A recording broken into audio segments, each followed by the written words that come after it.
Rational number के chapter के second part में आपका स्वागत है। तो अब हमने एक स्पेशल नंबर के बारे में बात करेंगे, the role of zero. Zero दोस्तों बहुत ही एक स्पेशल नंबर है। इसकी क्या खास बात है कि जब भी आप किसी भी नंबर में जीरो को ऐड करते हैं तो वही नंबर रिप्रोड्यूस हो जाता है।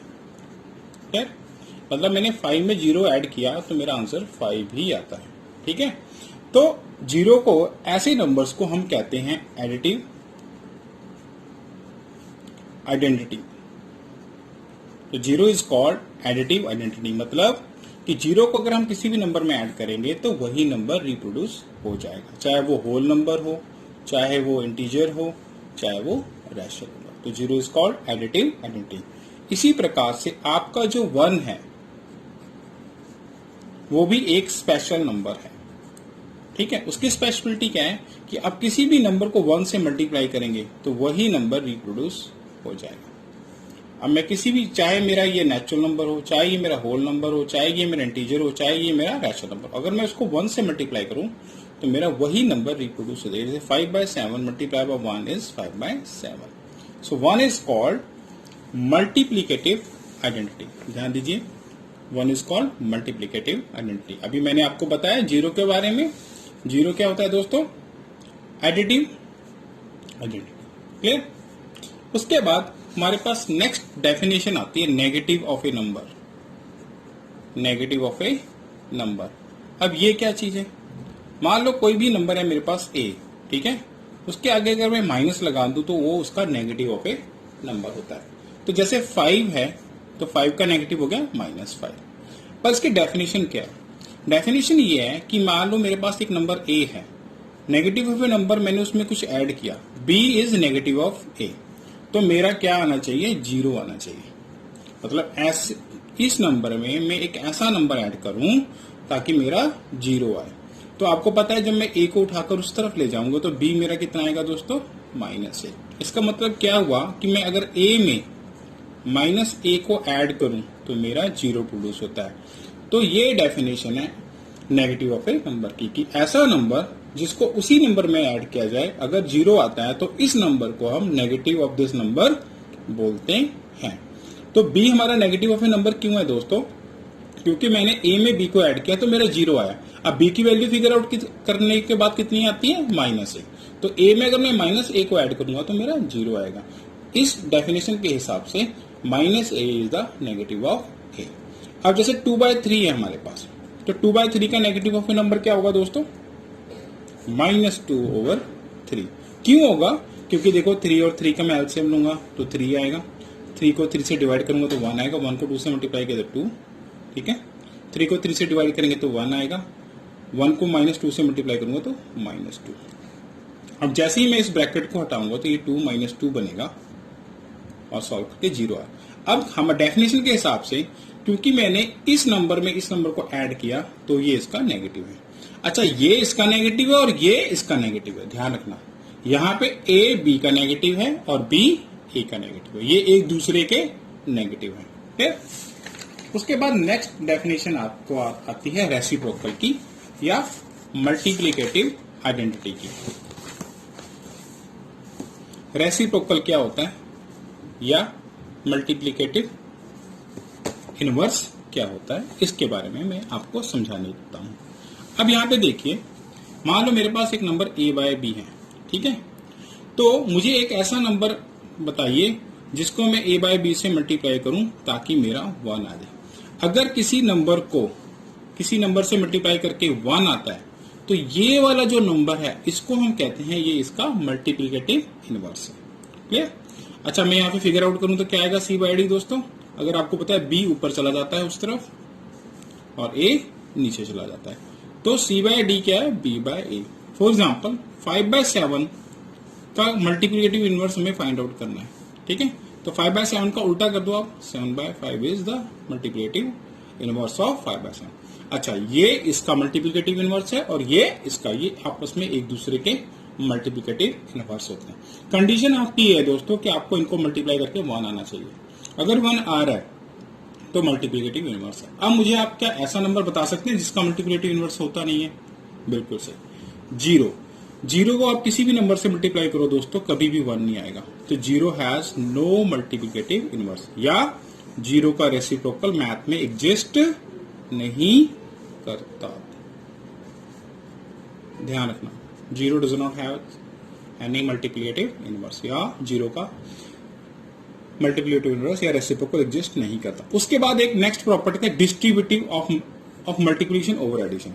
अगर मान लो मेरे पास एक नंबर ए है और बी प्लस सी है, ठीक है, तो ये डिस्ट्रीब्यूट होता है। डिस्ट्रीब्यूट होने का मतलब जैसे मिठाई बटती है, पहले ए बी से मल्टीप्लाई होगा दोस्तों, फिर ए सी से मल्टीप्लाई होगा, और बीच में जो भी प्लस या माइनस है वो आता है।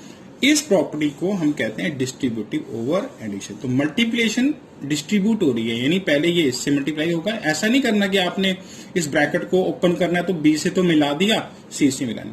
जैसे आपके घर कभी विजिट करने आता है तो वो सबसे मिलता है, पहले इनसे मिला फिर इनसे मिला, सबसे मिलेगा, ठीक है।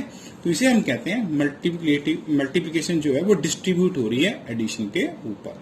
इस तरह से ही आपका यहाँ पे देखिए एक एग्जाम्पल समझाया गया। यहाँ पे देखिए, यहाँ पे ये दोस्तों हमारे पास 3 नंबर्स हैं, ये 2 नंबर्स आपस में ऐड हो रहे हैं, ये 2 रैशनल नंबर है, ये रैशनल नंबर जो बाहर है ये इन पे से मल्टीप्लाई हो रहा है। तो हमने क्या किया, यहाँ पे पहले ब्रैकेट के अंदर सॉल्व कर लिया, 3 और 6 का एलसीएम ले लिया 6, और सॉल्व करके हमारा -1/6 आया, और इनको मल्टीप्लाई किया तो हमारा 1/8 हमारा फाइनल आंसर आ गया। दूसरा तरीका क्या है दोस्तों,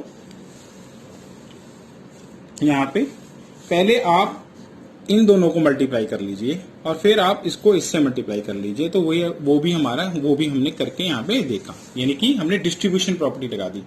तो पहले इससे मल्टीप्लाई कर लिया और फिर इससे मल्टीप्लाई करके मेरा -1/2 आया था, और इससे मल्टीप्लाई करके मेरा 5/8 आया, और इनको मैंने ऐड करके किया तो मेरा 1/8 आया। तो ये 1/8 और यहाँ पे पहले भी हमारा 1/8 आया, तो दोनों ही आंसर हमारे सेम है। यानी कि कहने का मतलब क्या है कि हमारी जो डिस्ट्रीब्यूटिव प्रॉपर्टी है वो सही है। अब मैं आपके सामने एक एग्जांपल को करके दिखाता हूं ताकि ये कंसेप्ट आपको क्लियर हो जाए।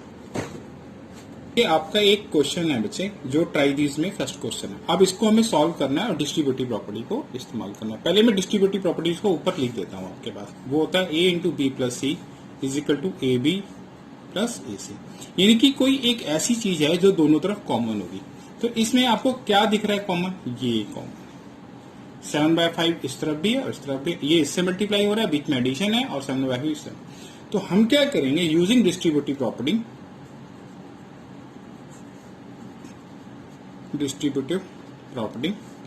7/5 हम कॉमन निकाल लेंगे। क्या कर लेंगे, कॉमन, यानी 7/5 को हम यहां से भी कॉमन निकाल लेंगे। तो यहाँ पे क्या बचेगा आपका -3/12, क्योंकि 7/5 तो हमने बाहर निकाल लिया, और यहां से भी बाहर चला गया, यहां पे बचेगा प्लस के बाद 5/12। अब दोस्तों 12 और 12 का एलसीएम आएगा 12, ठीक है, ठीक है। तो ये 12 को 12 से डिवाइड करेंगे 1 को -3 से मल्टीप्लाई करेंगे -3, 12 को 12 से डिवाइड करेंगे 1 को 5 से किया 5। तो ये आपका सॉल्व करके आ जाएगा -3 के 2 प्लस का साइन आएगा, क्योंकि बड़ी रकम हमारी प्लस की है। इसको सॉल्व कर लेते हैं। ये कुछ भी कैंसिलेशन नहीं हो रही, क्योंकि ना ये इसके टेबल में आता है ना ये इसके टेबल में आता है, कोई भी किसी के टेबल में ही नहीं आता। तो 7 को 2 से मल्टीप्लाई कर देंगे 14, 5 को 12 से मल्टीप्लाई करके सॉरी 2 कट कैंसिल हो सकता है, 2 1 2 2 6। तो 7 को 1 से मल्टीप्लाई करेंगे तो 7 आ जाएगा, 5 को 6 से 30। तो 7/30 इज योर आंसर। अब इस क्वेश्चन में एग्जाम्पल में 3 में हमने क्या करना है दोस्तों, एडिटिव इनवर्स निकालना -7/19 का। तो -7/19 का इनवर्स होगा 7/19, क्योंकि हम इसके आगे माइनस लगाएंगे ना। -7/19 का इनवर्स होगा माइनस लगाना, अब माइनस माइनस हो गया प्लस 7/19। तो -7/19 का एडिटिव इनवर्स है 7/19। अब क्यों इनवर्स है, कैसे दिखाओगे आप इसको और इसको ऐड करोगे, जैसे यहाँ पे किया गया, और ऐड करने के बाद आपका आंसर 0 आएगा। 0 आने से ही पता चलता है कि ये एक दूसरे के एडिटिव इनवर्स हैं। डेफिनेशन ध्यान से सुन लेना आप। देखो एडिटिव इनवर्स क्या होता है कि जब दो नंबर्स को अगर हम ऐड करके 0 आ रहा है तो इसका मतलब ये इसका एडिटिव इनवर्स है। तो हमने क्या कहा कि इसका एडिटिव इनवर्स ये है, तो इन दोनों को हम ऐड करके दिखाएंगे और हमारा आंसर 0 आ जाए। इसी प्रकार आपका 21/11 का -1। अब इन्होंने इसको ऐड करके नहीं दिखाया, तो आप ऐड करके दिखा सकते हो। आप 21/112 प्लस -21/112। तो इनका एलसीएम कितना आएगा 112। यहाँ पे आपका 21 आएगा, प्लस माइनस माइनस हो जाएगा दोस्तों, और फिर से आपका 0 आ जाएगा। तो इसका मतलब ये इसका एडिटिव। वेरीफाई करना है कि एडिटिव इनवर्स ऑफ माइनस। अब आपका जो नेक्स्ट क्वेश्चन है दोस्तों वो ये है, आपने ये वेरीफाई करना है। कहता है ये सेम है, यानी एडिटिव इनवर्स ऑफ -x, ये देखो माइनस क्या है, एडिटिव इनवर्स ऑफ -x, तो x ही होगा। फिर तो कैसे ये प्रूफ होगा, आप -x लेंगे पहले, -x मतलब जो भी x है उसका माइनस, ठीक है, ठीक है, ये ले लिया। उसमें आपने x को ऐड करना है। x क्या है आपका, क्योंकि मुझे ये प्रूफ करना है ना कि -x का एडिटिव इनवर्स x है, तो मैंने जो आपका एडिटिव इनवर्स ये -x ले लिया यहाँ पे। अब इसमें मैंने x ऐड करना है। x क्या है मेरा 13/17, तो इनको ऐड कर दो दोस्तों, याद आएगा 17 पर -13 प्लस 13 0 आ रहा है। तो हम लिखेंगे बाय डेफिनेशन के हिसाब से एडिटिव इनवर्स ऑफ -13/7 इज 13/7। ऐसा क्यों हो रहा है ये समझने वाली बात है। ऐसा इसलिए हो रहा है क्योंकि इसको और इसको जब मैं जोड़ता हूं तो मेरा 0 आता है, इसलिए ऐसा हो रहा है। ठीक है, देखो ये जो चीज है -x को जब मैं x ऐड कर रहा हूं तो मेरा 0 आ रहा है, तो वो ये बता रहा है हमें कि ये इसका एडिटिव इनवर्स है, यानी कि इसका अगर मैं एडिटिव इनवर्स लूंगा तो ये नंबर है, यानी कि मैं किसी भी x का एडिटिव -x का जब मैं एडिटिव इनवर्स लूंगा तो मेरा x आएगा। अब ये आपके सामने एक एग्जांपल है दोस्तों, एग्जांपल नंबर 5, इसको हमें सॉल्व करना है। सबसे पहले फिगर आउट कर ले कि इसमें कितनी टर्म्स हैं। ये मल्टीप्लाई हो रहा है यहाँ पे, तो ये एक टर्म बनेगी, यहाँ पे ये आपस में मल्टीप्लाई हो रहा है तो एक टर्म ये, और ये बीच में माइनस है, यहाँ पे कुछ मल्टीप्लाई, ये एक टर्म है, तो हमारे पास टोटल 3 टर्म्स हैं। तो हम इसमें आगे पीछे प्रॉपर्टीज को लगा के इसको इजी करके सॉल्व करेंगे। अब आप देख रहे हैं इसमें -3/7 और इसमें भी -3/7 है, लेकिन ये दूर दूर है, बीच में हमारा -1/14, तो हम इसको आपस में एक्सचेंज कर लेंगे, यानी कॉम्यूटेटिव प्रॉपर्टी लगा देंगे। तो ये आपका बन जाएगा 2 × 5 -3/7 -3/7 इंटू, साइन ही चेंज होंगे दोस्तों, और -1/14। मैंने क्या किया, इसको पहले लिख दिया, इसको बाद में लिख दिया यूजिंग कॉम्यूटेटिव प्रॉपर्टी। ठीक है, बाय कॉम्यूटेटिव प्रॉपर्टी आपकी बुक में लिखा हुआ है। अब मेरे पास यहाँ पे ये देखिए, ये एक नंबर है, ये मेरा दूसरा नंबर है। ठीक है, 3/7 मेरा यहाँ पे डिस्ट्रीब्यूट हो रहा है, ये सेम है, तो 3/7 को मैं यहाँ पे क्या कॉमन निकाल सकता हूँ बच्चों। ठीक है, 3/7 या -3/7, यहाँ पे भी -3/7 है, ये भी -3/7, चलो मैं 3/7 कॉमन लेता हूँ, तो 3/7 में कॉमन लेता हूँ, ये माइनस बच जाएगा तो ये आ जाएगा -2/5। ठीक है, यहां से भी 3/7 बाहर चला चुका है, तो सिर्फ बच गया -3/5। बुक वाले ने -3/7 कॉमन लिया, मैं सिर्फ 3/7 को कॉमन ले रहा हूँ, माइनस को मैं नहीं कॉमन ले रहा। ठीक है, आप चाहे तो ले भी सकते हैं। तो आपका यहाँ पे ये बन गया, आप ये वाली टर्म तो ऐसे ही वेट कर दिया अपना। अब इनका मैंने एलसीएम लिया दोस्तों, यहाँ पे मेरा एलसीएम आया 5, ये आ गया -2 -3, क्योंकि 5 को 5 से डिवाइड करेंगे 1 आएगा, कोई फर्क नहीं पड़ेगा। ठीक है, अब -2 एंड -3 कितने होते हैं दोस्तों, -5/5, -5 को 5 से डिवाइड करेंगे तो 1 आएगा, तो ये आपका बन जाएगा, ये -1 3 से मल्टीप्लाई होगी, -3/7 -1/14, 7 और 14 का एलसीएम 14 आएगा। ठीक है, 14 को 7 से डिवाइड करेंगे तो 2 आएगा, 2 को 3 से मल्टीप्लाई किया -6, 14 को 14 से डिवाइड किया 1 आया, 1 को 1 से उठाया 1 आएगा, -7/14। फिर इससे कैंसिल, 7 की टेबल में 14 आता है, ऊपर 1, 7 1 जा 1, 7 2 जा 14, -1/2 इज योर फाइनल आंसर। अब मैं आपके सामने एक्सरसाइज नंबर को एक्सरसाइज पहली का 6 क्वेश्चन समझाता हूँ। वहां पे वो कहता है मल्टीप्लाई कीजिए 6/13 को रेसिप्रोकल ऑफ -7/16 से।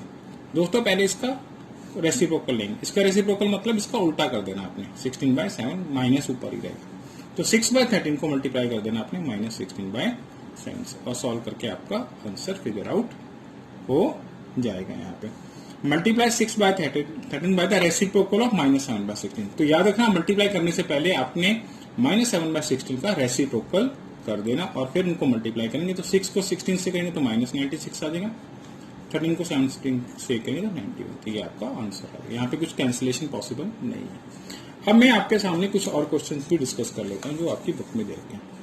अभी कहता है राइट करिए the rational number that does not have a reciprocal. अभी मैंने आपको बताया था दोस्तों जीरो का रेसिप्रोकल नहीं होता क्योंकि 1/0 इज नॉट डिफाइंड। ठीक है, the rational number that are equal to their reciprocal. ऐसा रेसिप्रोकल नंबर रैशनल नंबर बताओ जो अपने ही रेसिप्रोकल के इक्वल होता है, तो वो 1 है। 1 का रेसिप्रोकल भी लोगे तो 1 ही आएगा, 1/1 1 ही होता है। ठीक है, the rational number that is equal to its negative. ऐसा रैशनल नंबर बताओ जो कि अपने ही नेगेटिव के इक्वल होता है, वो 0 है। 0 और -0 दोनों ही सेम होते हैं। ठीक है, और ऐसा और कोई नहीं है। 0 का कोई भी रेसिप्रोकल नहीं होता, 0 has no reciprocal. The numbers 1 and -1 are their own reciprocals. हाँ वो दोस्तों, हाँ 1 का भी रेसिप्रोकल 1 होता है, -1 का भी रेसिप्रोकल -1 होता है। तो the rational number that are equal to their reciprocal, तो 1 भी है और -1 दोनों ही है। The reciprocal of -5 is -1/5. The reciprocal of 1/x is 1/x का उल्टा क्या होगा? x। उल्टा कर देंगे ना, 1/x का रेसिप्रोकल लेंगे तो x/1 जो कि x ही होगा। The product of two rational number is always a rational number, क्योंकि जो मल्टीप्लिकेशन है वो क्लोज होती है अंडर रैशनल नंबर। अगर किसी भी दो रैशनल नंबर को आप मल्टीप्लाई करेंगे तो आपको रैशनल नंबर मिलेगा। द रेसिप्रोकल में पॉजिटिव रैशनल नंबर पॉजिटिव आता है, the reciprocal of A negative rational number negative आता है। ठीक है, अगर आप किसी भी पॉजिटिव रैशनल नंबर का रेसिप्रोकल लेंगे तो वो पॉजिटिव ही आएगा, नेगेटिव रैशनल नंबर का रेसिप्रोकल लेंगे तो नेगेटिव आएगा। तो इस प्रकार से ये एक्सरसाइज आपकी खत्म होती है। अगले वीडियो में आपसे फिर मिलेंगे दोस्तों, तब तक के लिए अपना ध्यान रखिए।